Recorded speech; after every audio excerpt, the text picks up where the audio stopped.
School জীবনে ছাত্ররা কোনোদিন আমি দেখি নাই যে স্কুলে তামাক ছিল।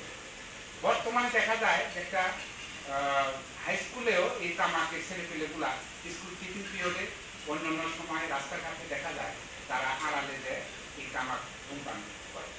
এটা একটা প্রথম প্রাথমিক যে আমরা যে জিনিসটা দেখতেছি, আমাদের শিক্ষক মন্ডলী যারা আছেন এই বিষয়ে একটু সচেতন থাকবে যে এই ছোট ছোট ছেলেপেলেগুলা এই হাই স্কুল জীবনে এরা যে তামাক এই যে নেশা জাতীয় জিনিসটা গ্রহণ করতেছে, এরা কি করতেছে কলেজে যে এই তামাকের থেকে চলে যাচ্ছে হলো আপনার গাঁজাতে।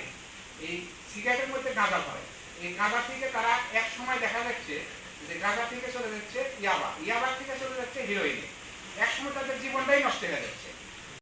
আমরা এই আশাবাদ রাখছি। আর আমরা যারা সরকারিভাবে আমরা দায়িত্বপ্রাপ্ত আছি, আমরা সর্বদা তামাকের বিরুদ্ধে আমরা আমাদের আইনগত যে অবস্থান সেটা আমরা সর্বদাই রাখি। আমাদের পুলিশ বিভাগ এবং আমরা যারা উপজেলা প্রশাসনে আছি, আমরা সর্বদা যখনই এরকম আমরা ধূমপান প্রতি মাসে দেখা যাবে আমাদের ধূমপান ও তামাক প্রতিরোধ আইনের উপর আমরা একটি থেকে দুটি করে মোবাইল করে আমরা পরিচালনা করি। প্রকাশ্যে ধূমপান করা একটি আইনত দণ্ডনীয় অপরাধ।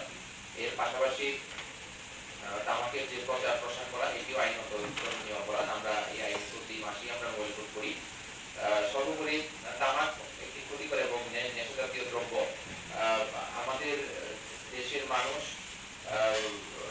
প্রাচীনকাল থেকেই অনেকেই আপনার না জেনে এবং না বুঝে এই তামাকটাকে একটা নেশাজাতীয় দ্রব্য হিসেবে ব্যবহার করে আসছে। আমরা যদি এখন তাদের মাঝে তামাকের যে আপনার ক্ষতিকর দিক সম্পর্কে যে সচেতনতা আছে সেটা যদি আমরা গড়ে তুলতে পারি, তাহলে দেখা যাবে অনেকাংশেই আমাদের তামাকের ব্যবহার এটা নিয়ন্ত্রণ করা সম্ভব।